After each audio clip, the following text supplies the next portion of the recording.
जो मंग शरीर है वो ईश्वर से सृष्टि किए हैं, उसमें कोई परिवर्तन नहीं होता है, चाहे वो माँ हो, बहन हो या और कोई हो, उस शरीर का कोई परिवर्तन नहीं होता है। एक ही समय में कोई अपना पत्नी देख रहे हैं उस स्त्री में, किसी ने अपने माँ को देख रहे हैं, किसी ने अपने नानंद को देख रहे हैं, किसी ने जा देख रहे हैं, ऐसे इसी प्रकार अलग अलग देखते रहते हैं। लेकिन इसका जो मांसमय जो पिंड है उसमें कोई परिवर्तन नहीं होता है। तो परिवर्तन होता है हमारे मन में, जो देख रहे हैं उसका मनोभाव कैसा है। कोई माँ की दृष्टि से देखते हैं, कोई बदन की दृष्टि से, कोई भाभी की दृष्टि से, मतलब अपने अपनी दृष्टि से देखनी है, जो संपर्क है उसी दृष्टि से देखनी है। तो इसलिए उसको दो विभाग किया है, एक मांसमयी, दो है मनोमयी। मांसमयी अभेदेपि भिद्यते ही मनोमयी, मांसमयी अभेद होने पर भी मनोमयी न भिद्यते। मांसमयी भेद है और लेकिन मनोमय क्या है, उसमें भेद होता है। क्लियर है? जी सर। जी सर। आगे क्या है, भ्रांति स्वप्न मनोराज्य स्मृतिवस्तु मनोमयम जाग्रन्मानेन मीयस्य न मनोमयतेति चेत्। अभी फिर एक शंका उत्पत्ति हो रहा है कि भ्रांति स्वप्नो मनोराज्य तथा स्मृति, ठीक है, उसी समय स्मृति वस्तुषु मनोमयम, ये मनोमय होता है। जैसे कुछ मन में चिंता कर रहे हो तो मनोमय का काम है, स्वप्न देख रहे हो वो भी मनोमय का काम है, कुछ भ्रांति हो रहा है वो भी मनोमय का काम है, ठीक है। तो वो सब क्या है, मनोमयम, वो वस्तु मनोमय हुआ करे, ठीक है। जागरण मानेन मेयस्य न मनोमयोता इति चेत। देखो अभी बोल रहे हैं कि जागरण मानेन मेयस्य, जागृत जो वस्तु है वो प्रमाण से सिद्ध है, तो उससे हम मनोमय कैसे बोल सकते हैं। तो ये कोई किसी एक का संशय है, ठीक है। भ्रांति स्वप्न मनोराज्य तथा स्मृति वस्तु मनोमयम जागरण मानेन मेयस्य न मनोमयते इति चेत। मतलब इधर बोल रहे हैं कि जो भ्रांति, देखो तो ऐसे ही मन में सच सोचो कि जो तुम कुछ सोच रहे हो तब तुम्हारा मन का काम होता है, जब कुछ भ्रांति में हो या स्वप्न देख रहे हो तब मनोमय का काम है। जागृत अवस्था में तुम्हारे सम्मुख में कुछ देख रही हो, बुक देख रही हो या बोई देख रहे हो या कुछ देख रहे हो, मोबाइल देख रहे हो, तो वो जो है वो उसको हम मनोमय कैसे मान सकते हैं, ये है संशय। उसका सिद्धांत क्या बोल रहे हैं कि बाढ़, देखो यहाँ पर जो बाढ़ लिखा है, बाढ़ का मतलब क्या पता है? देखो ना, तो अगर गलत है तो ना, नैवम, इस तरह बोलते हैं, ठीक है। जी सर। तो पूरा खंडन करेगा तो नैवम, अगर उसकी जो पूर्व पक्षी उसे अगर मान ले रहे हैं तो सत्यम, इस तरह बोलता है। लेकिन बाढ़ कहाँ प्रयोग होता है? बाढ़ होता है अर्धंगीकारी, बाढ़ अर्धंगीकारी नाम, पूर्व पक्षी जो बोल रहे हैं उसका आधा अंगीकार अर्थ में बाढ़ शब्द का प्रयोग हुआ है, ठीक है। उसका अर्ध अर्थ में बाढ़ शब्द का प्रयोग हुआ है। पूर्व पक्षी कुछ बोल रहे हैं उसे पूरा का पूरा नहीं मान रहे हैं, लेकिन आधा मान रहे हैं, आधा नहीं मान रहे। तो उस जगह में अर्धंगीकारे बाढ़म, शंकर भाष्य में क्या है, अर्धंगीकारे बाढ़म, ठीक है। जी। तो बाढ़म बोल रहे, इससे क्या पता चल रहा है कि पूर्व पक्षी का जो मत है थोड़ा मान रहे हैं, थोड़ा अंश थोड़ा ही होगा जिसे खंडन कर रहे हैं। तो बाढ़म माने तो में न योगत यद विषयाकृति ही भाष्यवार्तिकाकाराभ्याम अयम अर्थ उदीरितः।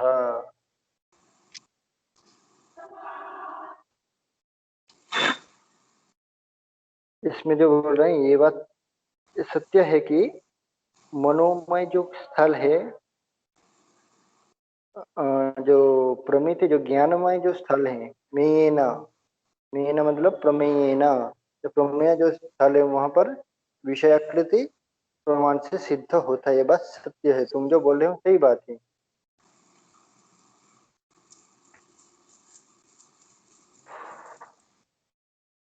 इसका बोल रहे हैं लेकिन जो प्रमाण में जो विषयाकार आता है वो तो मेय पदार्थ के संयोग से ही आता है।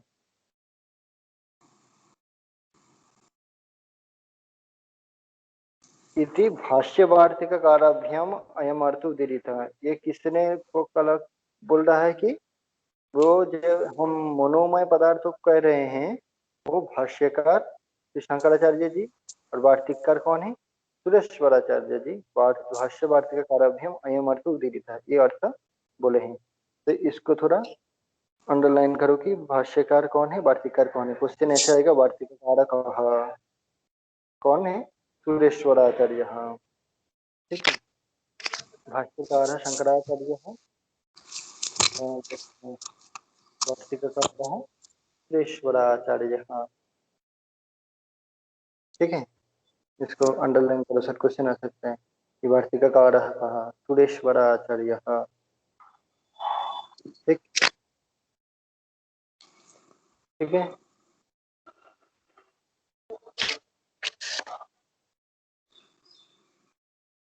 आगे, मूषा सिक्तम यथा ताम्रम तन्निभं जायते यथा रूपादिन व्यप्नुयात् चित्तम तन्निभवम दृश्यते ध्रुवम। जी सर, मेये ना जो मेये पदार्थ कौन है? मेये पदार्थ प्रमेय। देखो यहाँ पर मेय लिखा होगा, उसका अर्थ क्या होगा? प्रमेय मतलब ज्ञान। प्रमेय मतलब विषय। ठीक है। प्रमाण मतलब प्रमाण पता है, प्रमाण प्रमेय प्रमात्री, तीन वो आगे आने वाले हैं। ठीक है। इसके बारे में आगे आएगा। प्रमाण प्रमेय प्रमात्री। प्रमात्री मतलब कर्ता, प्रमेय विषय, और प्रमाण मतलब जो जिसके माध्यम से ज्ञान हो रहा है। ठीक है। वो आगे आने वाले हैं, उसको सब डिटेल्स में क्लियर हो जाएगा। तो प्रमेयों का मतलब होता है विषय। ठीक है।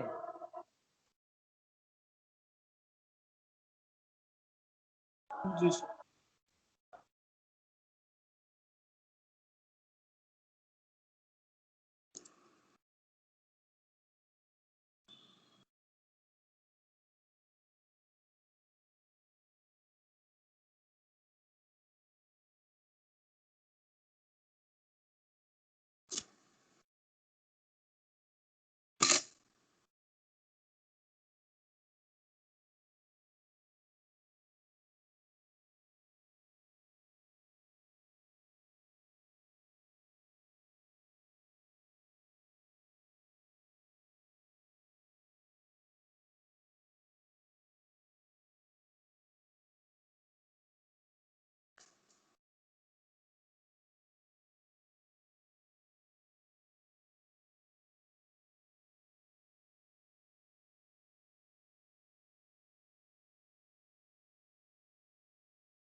हेलो। जी जी सर। सर। जी सर।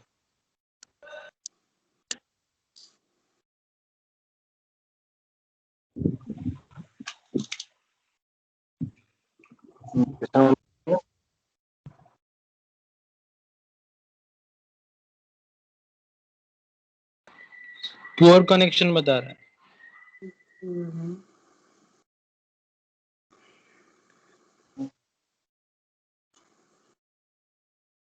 अभी भी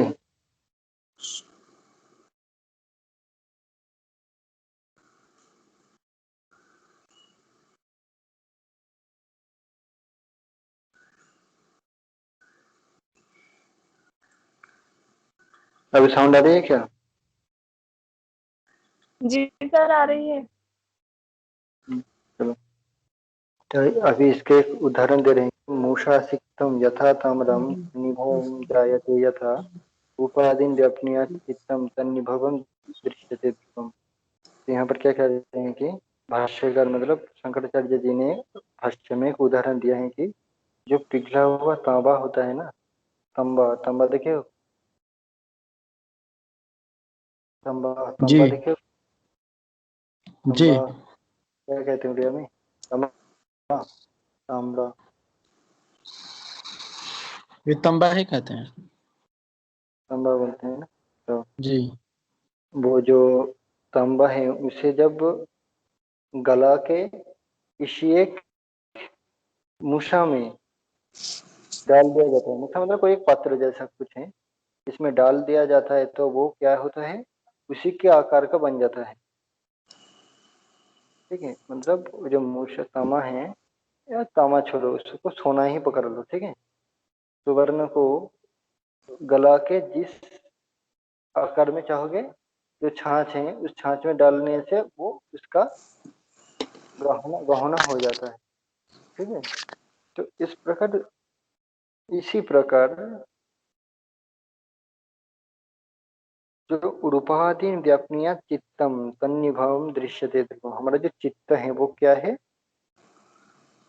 जो रूपादि में जाके उसी विषय को ग्रहण कर लेता है। मतलब हमारा चित्त क्या है, पानी की तरह है, जिस पत्र में जाएगा उसी पत्र का आकृति धारण कर लेते हैं। इसलिए क्या बोल रहे हैं कि रूपादीन व्यापनिया चित्तम तन्निभवम दृश्यते ध्रुवम, रूपादि विषय को व्याप्त करने किंवा अपने विषय बनाने वाला चित्त भी अवश्य ही उन जैसा ही दिखने लगता है। ठीक है, तो हमारा चित्त जो है जिस विषय में जाते हैं उस विषय का आकृति का बन जाता है। हमारा प्रत्यक्ष वेदांत परिभाषा के प्रत्यक्ष परिच्छेद में, वो थर्ड ईयर में आएगा, वहां पर हमारा प्रत्यक्ष किस प्रकार होता है, इस प्रकार की हमारे अंतःकरण इंद्रिय के माध्यम से विषय देश में जा रहा है। मान लो हमारा जो इंद्रिय है, ठीक है, हम कोई एक वस्तु को देख रहा हूँ, मतलब मान लो मेरे सामने मोबाइल है तो मैं मोबाइल को देख रहा हूँ। ठीक है, तो मेरे जो अंतःकरण है वो हमारे चक्षुरेंद्रिय के माध्यम से मोबाइल देश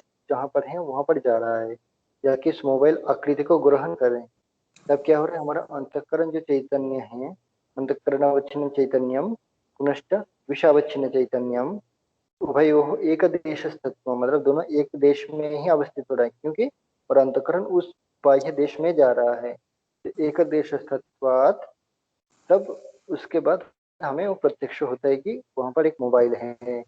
ये है हमारा प्रत्यक्ष का परिधि।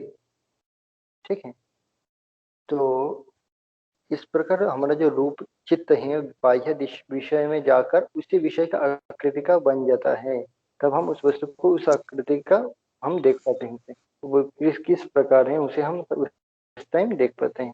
वही बोल रहे हैं कि रूपादिन व्यपनया चित्तम तन्निभम दृश्यते ध्रुवम, तो उसको उसी प्रकार जिस विषय में व्यक्त होता है, अपने विषय बनाने वाला चित्त भी अवश्य उन विषय में ही रूप, उस विषय के रूप में ही परिवर्तन हो जाते हैं। जैसे पानी को जिस पत्र में रखोगे उस पत्र का आकृति ले लेते हैं, उसी प्रकार हमारा चित्त जिस वस्तु में जाते हैं उस वस्तु का आकृति को ग्रहण कर लेते हैं। ठीक है, तो तन्निभम मतलब? हाँ मतलब तन्निभम तन्निभम मतलब वो है तत् निभम, तन्निभम मतलब व्याप्त, व्याप्त अर्थ में। ठीक है, जी, निभम मतलब व्याप्त। ना व्याप्त नहीं, देखो व्यापनिया चित्तम तन्निभम मतलब उस विषय में हो जाता है, मतलब तन्निभम मतलब उसमें निमज्जित हो जाता है, इस अर्थ में। जैसे जी, क्या बताऊं, जैसे क्या कोई एक वस्तु उसमें पूरा निमज्जित हो जाना, मतलब उसी प्रकार ही हो जाना, उसको जी कहते, समझ गया ना? जी जी जी। ऐसे करने का मतलब उसमें एकतानता प्राप्त होना, जैसे कि अभिज्ञान शकुंतल में शकुंतला दुष्यंत की चिंता में, दुष्यंत जब उसको आश्रम में छोड़ के चले गए, तब शकुंतला आश्रम में बैठ बैठ के दुष्यंत के बारे में चिंता कर करके तन्निब हो गया था। वहां पर भी तन्निभम ये शब्द प्रयोग हुआ है। इसका अर्थ क्या है कि तल्लीन हो अपना जाना। तन मन से तल्लीन हो जाना। हाँ, यही शब्द है, उसमें लीन हो जाना। ठीक है, जी वही। और यहाँ पर इसका अर्थ क्या है, उसके साथ एकत्व प्राप्त हो जाता है, वो उसी का रूप हो जाता है। ठीक है, जी। अच्छा ठीक है, चलो किसी का डाउट है तो पूछ लेना, आज नहीं रहने देते हैं। ठीक है।